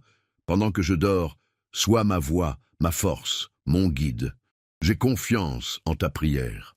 Et commande cette phrase pour sceller ta foi. Jésus, prie pour moi pendant que je dors. En likant cette vidéo, tu participes à réveiller une génération de croyants qui savent que le repos ne s'oppose pas à la prière. Il en est parfois le fruit. Tu peux dormir cette nuit, non parce que tu as tout réglé, mais parce que quelqu'un intercède pour toi dans les cieux. Et ce quelqu'un, c'est Jésus. Le figuier desséché pendant la nuit, Jésus avait faim. En approchant un figuier couvert de feuilles, il espérait y trouver des fruits. Mais l'arbre n'en portait aucun. Alors il dit « Que jamais plus personne ne mange de ton fruit ». Marc 11, 14. Et le lendemain matin, les disciples constatèrent avec étonnement que le figuier était desséché depuis les racines. Mais ce qu'il faut remarquer ici, c'est le timing. Jésus a parlé le jour, mais le figuier a séché pendant la nuit. Ce n'est qu'au matin que le changement est visible. Autrement dit, ce que Jésus déclare dans la lumière s'accomplit dans l'invisible. Il en est de même pour ta vie spirituelle. Jésus peut avoir déjà prononcé une parole sur une situation, une addiction, une souffrance, un blocage. Et même si tu ne vois encore rien changer, la transformation a déjà commencé, en profondeur. Souvent, les miracles ne commencent pas à la surface, ils commencent dans les racines. Et c'est pour cela qu'on ne les voit pas tout de suite. La nuit devient alors le lieu caché de l'action divine.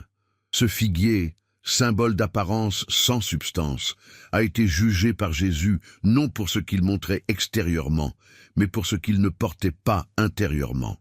Et cela nous enseigne une leçon redoutablement importante. Jésus regarde toujours aux fruits, pas à l'apparence, ni au bruit, ni à l'agitation, mais aux fruits réels, durables, intérieurs. Parfois, tu portes des feuilles, des activités, des habitudes, des paroles, mais ton cœur est stérile. Et Jésus, dans son amour, intervient pour purifier ce qui est stérile. Il coupe, il dessèche, non pour punir, mais pour rendre capable de porter du fruit véritable.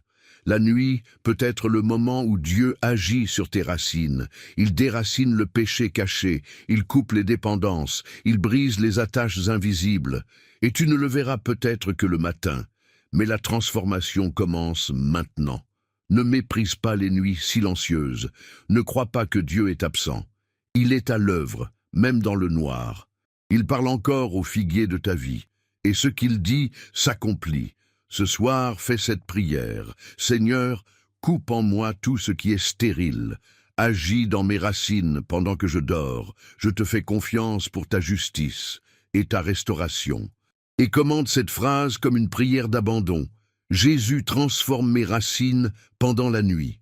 En likant cette vidéo, tu invites d'autres à comprendre que le silence de Dieu n'est jamais un abandon.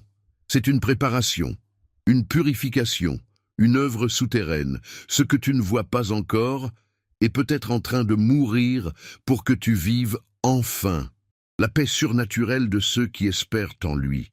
Tu garderas dans une paix parfaite l'esprit qui s'appuie sur toi, car il se confie en toi. Ésaïe 26, 3. La paix, pas celle que le monde donne, pas une simple absence de conflit, mais une paix surnaturelle, une paix qui défie la logique, une paix qui peut te couvrir dans les nuits les plus sombres, les tempêtes les plus violentes, les doutes les plus profonds. C'est cette paix que Jésus promet à ceux qui espèrent en lui, pas à ceux qui contrôlent tout, pas à ceux qui comprennent tout, mais à ceux qui s'appuient sur lui, comme un enfant s'endort dans les bras de son père.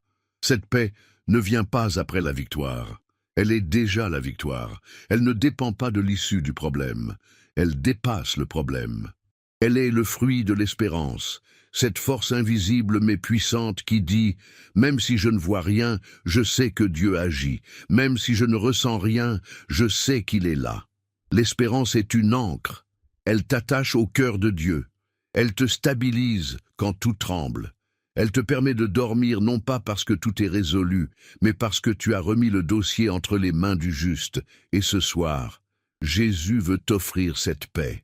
Pas une paix temporaire, pas une paix qui dépend des circonstances, mais une paix éternelle, enracinée dans sa présence. Tu ne peux pas l'acheter, tu ne peux pas la produire, tu peux seulement la recevoir. Et elle vient quand tu dis « Seigneur, je ne comprends pas tout, mais je me confie en toi, je choisis de m'appuyer sur toi. » Et cette paix te gardera, elle protégera ton cœur, elle calmera ton esprit, elle remplira ton sommeil. Elle veillera sur tes pensées comme une sentinelle céleste. Tu seras gardé intérieurement, spirituellement, même si extérieurement rien ne semble avoir changé. Fais cette prière avant de fermer les yeux. Seigneur Jésus, je m'appuie sur toi ce soir. Donne-moi ta paix, la paix parfaite, la paix qui garde et guérit. Je me repose en toi. Et commande cette phrase comme témoignage vivant de ton espérance. Jésus est ma paix parfaite. En liquant cette vidéo, tu partages cette paix avec d'autres. Tu deviens un canal de repos, une voix douce au milieu du tumulte. Un rappel que ceux qui espèrent en Jésus dorment autrement. Tu peux t'endormir ce soir, non parce que tu as tout réglé, mais parce que Jésus t'a déjà donné sa paix. L'enfant mort est ressuscité par Élie. Une veuve, un prophète, un enfant, 3 figures dans une maison pauvre, en période de famine. La souffrance est déjà présente, le désespoir en filigrane. Et puis, c'est l'impensable. L'enfant meurt. Un roi, 17-17-24. La veuve s'effondre, accablée. Élie, lui, ne fuit pas la mort. Il monte avec l'enfant dans la chambre haute. Il le couche sur le lit. Il s'étend sur lui 3 fois. Il crie à Dieu. Il implore. Il prie. Éternel mon Dieu, je t'en prie, que l'âme de cet enfant revienne en lui. Et l'Écriture nous dit une chose bouleversante. L'Éternel écouta la voix d'Élie, et l'âme de l'enfant revint en lui, et il fut rendu à la vie. Ce miracle s'est produit dans le lieu du repos, dans une chambre, sur un lit, là où normalement on dort, là où la nuit tombe, là où le silence règne. C'est là que Dieu a ressuscité. Tu vois, il y a des choses en toi qui semblent mortes, des rêves abandonnés, des parties de ton âme endormies, des relations brisées, des espoirs enterrés. Et Jésus te dit ce soir, je peux ressusciter même ce qui semble perdu. Et il le fait souvent. Pendant que tu dors, pendant que tu n'as plus la force de prier, pendant que tu remets tout entre ses mains. Pendant que tu montes symboliquement ce que tu aimes le plus dans la chambre haute de ton cœur. La foi d'Élie n'était pas une formule, c'était un cri sincère, un acte d'amour, un refus de laisser la mort avoir le dernier mot. Et toi aussi, tu peux faire cela spirituellement. Tu peux, ce soir, monter ce qui est mort dans ta vie et le coucher sur le lit de la foi. Tu peux dire « Seigneur, voici ce rêve, voici cette relation, voici cette partie de moi, que ta puissance la touche cette nuit. » Et tu peux dormir, car celui qui a rendu l'âme à l'enfant est le même aujourd'hui, et il n'y a rien que la mort ait touché que Jésus ne puisse restaurer. Fais cette prière sincère. Seigneur, ressuscite ce qui est mort en moi. Je te remets tout, même mes ruines. Agis pendant que je dors. Je crois que tu peux faire revivre. Et commente cette phrase comme acte de foi radical. Jésus ressuscite mes ruines pendant la nuit. En liquant cette vidéo, tu propages cette espérance à ceux qui croient que tout est perdu. Tu leur montres que la chambre de la mort peut devenir le berceau d'une nouvelle vie. Ne ferme pas cette nuit les yeux dans le désespoir. Ferme-les dans la foi, car le Dieu qui donne le sommeil peut aussi rendre la vie. Le silence de Dieu pendant la nuit. Il y a des nuits où Dieu semble parler, et il y a celles où il se tait. Pas un mot, pas un signe, pas une sensation, juste le silence. Ce silence est peut-être la chose la plus difficile à supporter pour une âme en quête. On peut supporter la douleur, la peur, même les ténèbres, mais le silence de Dieu semble insupportable. Et pourtant, c'est dans ce silence que se cachent certaines des œuvres les plus profondes de Jésus. Tu vois, quand un enseignant se tait pendant un examen, ce n'est pas parce qu'il n'est plus là. C'est parce que l'élève est en train d'appliquer ce qu'il a appris. Le silence de Dieu n'est pas son absence, c'est un acte de confiance. Il te regarde, il t'écoute, il te couvre, mais il te laisse avancer. Il y a des silences qui forment, qui mûrissent, qui enracinent, des silences où Dieu agit en profondeur, là où les mots ne suffisent plus, des silences qui apprennent à ton âme à faire confiance à la présence, même quand elle n'est pas ressentie. Job a connu ce silence. Il criait, implorait, et Dieu ne répondait pas. Mais à la fin, il a compris que Dieu était là depuis le début. Le silence n'était pas du mépris, c'était une préparation. Jésus aussi a connu ce silence. Sur la croix, il a crié « Mon Dieu, pourquoi m'as-tu abandonné ?» Et le ciel ne semblait pas répondre. Mais c'est justement dans ce silence que le salut du monde s'accomplissait. Alors toi aussi, ce soir, si Dieu se tait, ne désespère pas, ne pense pas qu'il t'ignore. Peut-être qu'il te travaille, peut-être qu'il t'écoute. Peut-être qu'il agit dans le jardin secret de ton cœur, là où aucun mot ne peut entrer. Et même si tu ne ressens rien, choisis de lui parler. Choisis de dire « Seigneur, je ne t'entends pas, mais je crois que tu es là. Je m'endors dans ton silence, mais dans la confiance. Car un jour, ce silence accouchera d'une voix, d'une réponse, d'un fruit. Et tu sauras alors que tu n'as jamais été seul. Fais cette prière avant de t'endormir. Seigneur, je choisis de te faire confiance, même dans ton silence. Je sais que tu agis, même sans bruit. Je m'abandonne à toi. Et commande cette phrase pour affirmer ta foi silencieuse. Je crois en Jésus, même quand il se tait. En liquant cette vidéo, tu encourages d'autres cœurs en silence à ne pas abandonner, à comprendre que la nuit n'est jamais vide quand elle est remplie de foi. Dors en paix, car le silence de Dieu n'est pas un vide, c'est un écrin, un berceau sacré où il façonne ton âme. Jésus qui se lève de bon matin, vers le matin, pendant qu'il faisait encore très sombre, Jésus se leva, sortit et alla dans un lieu désert où il pria. Marc 1,35. La nuit touchait à sa fin, le silence dominait encore. Le jour n'avait pas encore percé l'horizon, et déjà Jésus était debout. Il quittait le confort de son sommeil pour se reconnecter à son Père. Ce détail est plus qu'un simple fait de récit. Il est une révélation spirituelle profonde. Jésus prépare tes journées avant que tu ne les commences. Il se lève alors que tu dors encore. Il entre dans la présence du Père pour discerner, déposer et libérer sur ta vie tout ce dont tu auras besoin pour affronter le jour. Tu vois, ta paix du matin commence pendant ta nuit. Car pendant que tu dors, Jésus, lui, se tient éveillé. Il prie, il anticipe, il envoie, il prépare, il veille sur ta maison, il réoriente les vents, il parle au cœur des situations que tu ne peux pas encore voir. Tu n'es pas réveillé seul. Tu es précédé, et c'est cela qui change tout. Le matin de Jésus commence avant le tien. Dans Marc 1, juste après ce moment de prière, Jésus retourne vers les foules, enseigne, guérit, délivre. Tout cela découle du temps caché dans la nuit, et cela t'enseigne que les plus grandes victoires visibles commencent dans l'invisible. Tu n'as pas besoin de te réveiller dans la peur, Tu n'as pas besoin d'ouvrir les yeux inquiets, anxieux, en surcharge. Tu peux ouvrir les yeux dans la paix parce que Jésus a déjà marché devant toi. Imagine-le à tes côtés, dès l'aube, chuchotant dans l'atmosphère spirituelle. N'aie pas peur aujourd'hui. J'ai préparé le chemin.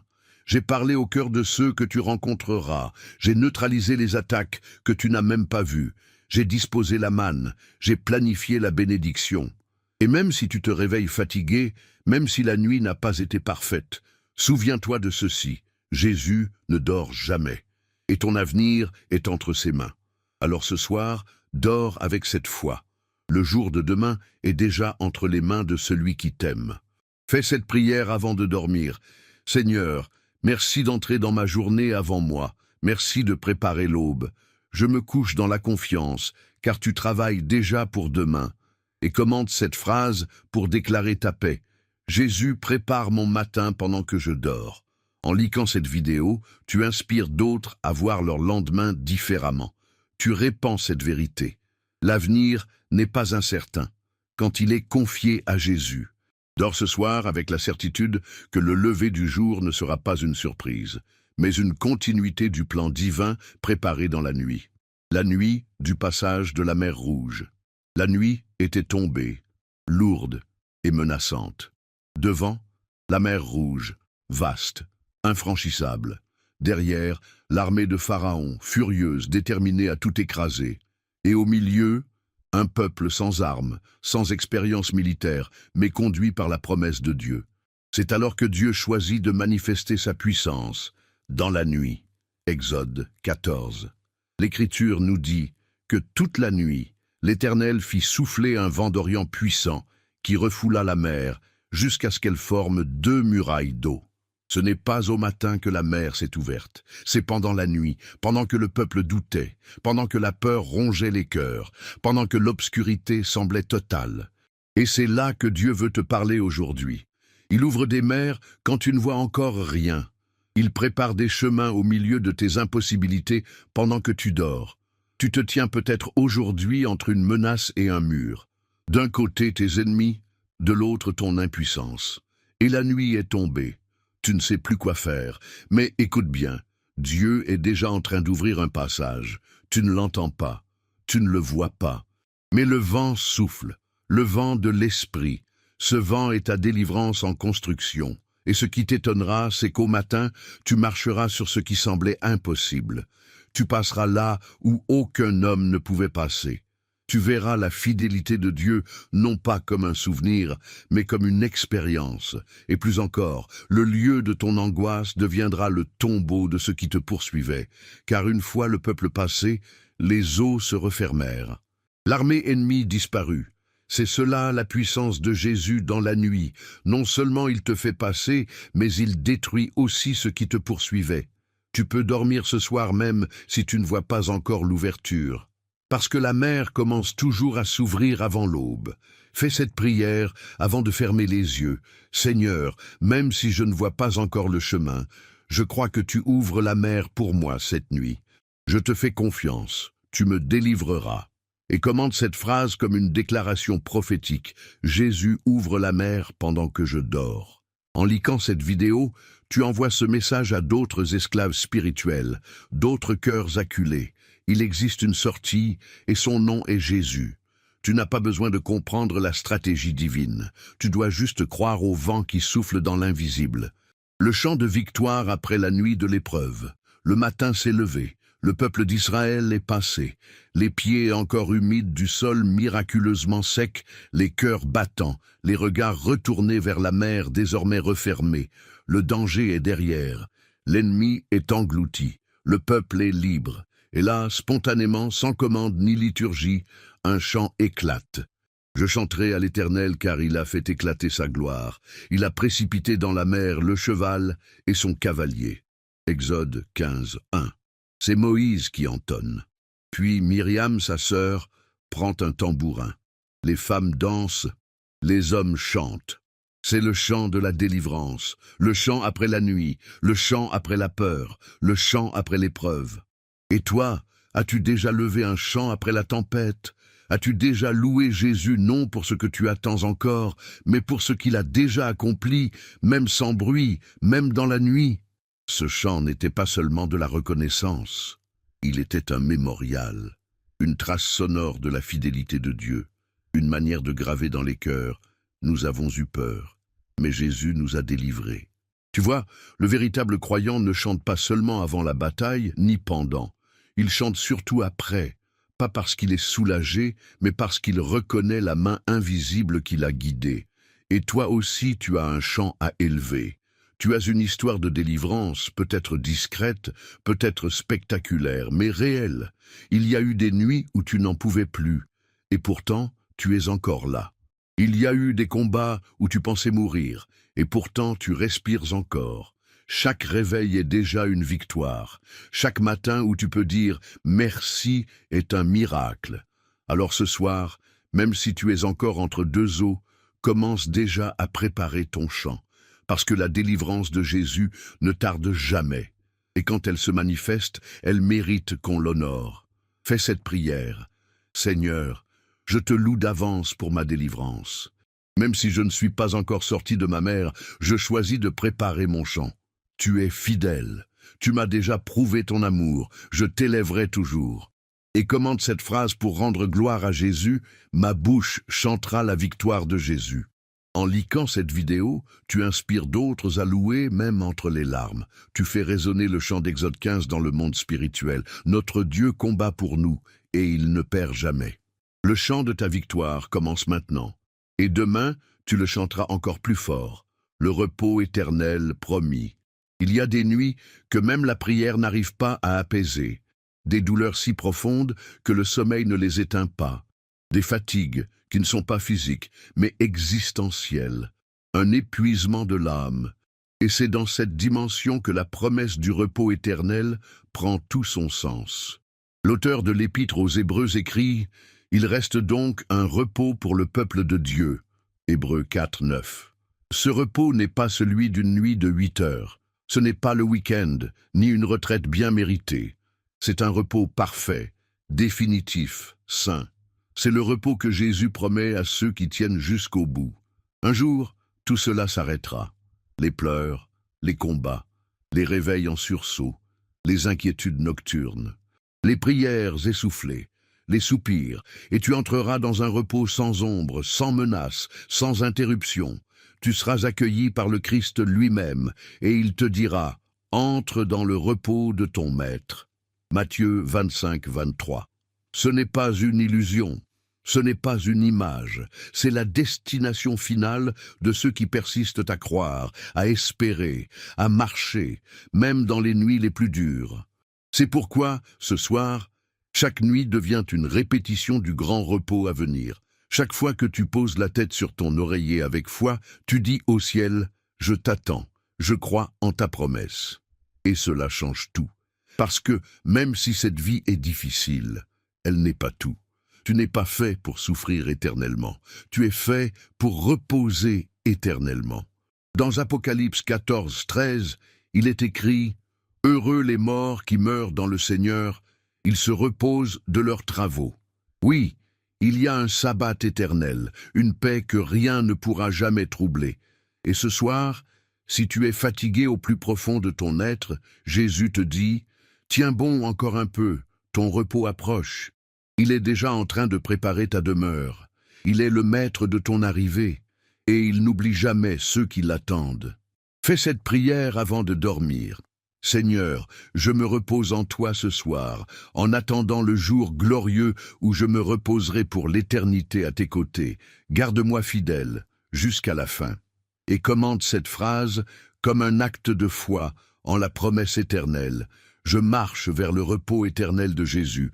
En likant cette vidéo, tu rappelles à d'autres croyants épuisés que leur fatigue n'est pas vaine, qu'une paix parfaite les attend, qu'un jour ils dormiront pour se réveiller en gloire.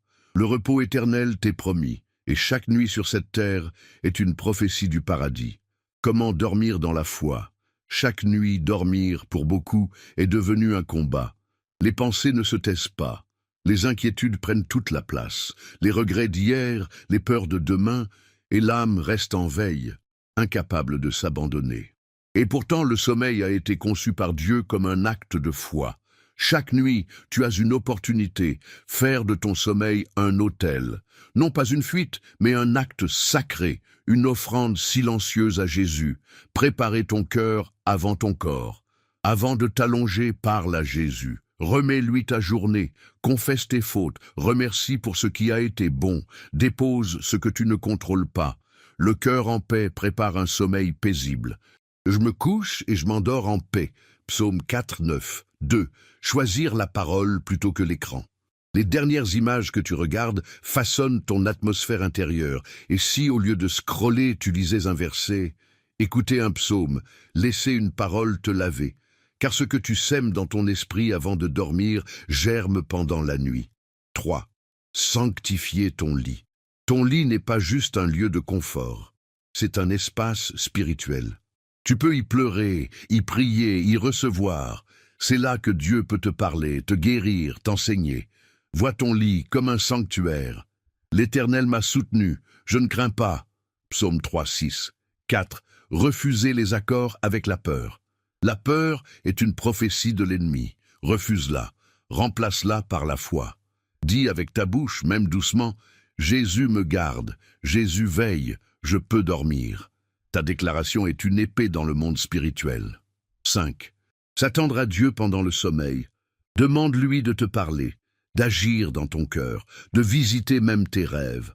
Car le Saint-Esprit ne dort jamais. Il peut t'enseigner même pendant que ton corps repose. Tu n'es pas seul pendant la nuit. Une armée invisible est déployée. Des anges campent autour de ceux qui craignent Dieu, et Jésus lui-même intercède pour toi. Dors avec un verset dans ton cœur, une louange sur tes lèvres, un murmure de foi. Et au matin, tu te réveilleras non seulement reposé, mais fortifié.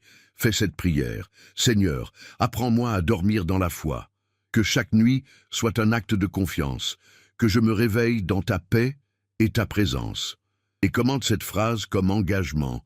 Chaque nuit, je choisis de dormir dans la foi. En likant cette vidéo, tu transmets ces clés à d'autres cœurs fatigués. Tu les invites à comprendre que le sommeil n'est pas une perte de temps, mais un moment sacré où Dieu agit. Tu peux faire de chaque nuit une victoire silencieuse, car dormir avec Jésus, c'est se reposer dans le creux de sa main. Clôture et appel à l'action.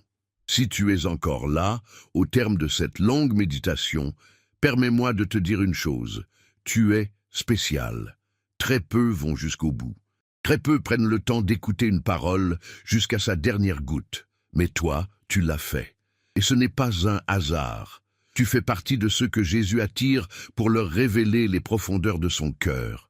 Tu as tenu, non par simple curiosité, mais parce que quelque chose en toi a reconnu que ce message venait du ciel. Tu es ce cœur fidèle que Dieu cherche, cette âme attentive, et aujourd'hui tu peux être fier de toi, car tu es un élu. Un élu, non pas parce que tu es parfait, mais parce que tu es resté. Tu as choisi de ne pas zapper, de ne pas fuir, de ne pas interrompre la voix de Jésus. Et lui t'a vu.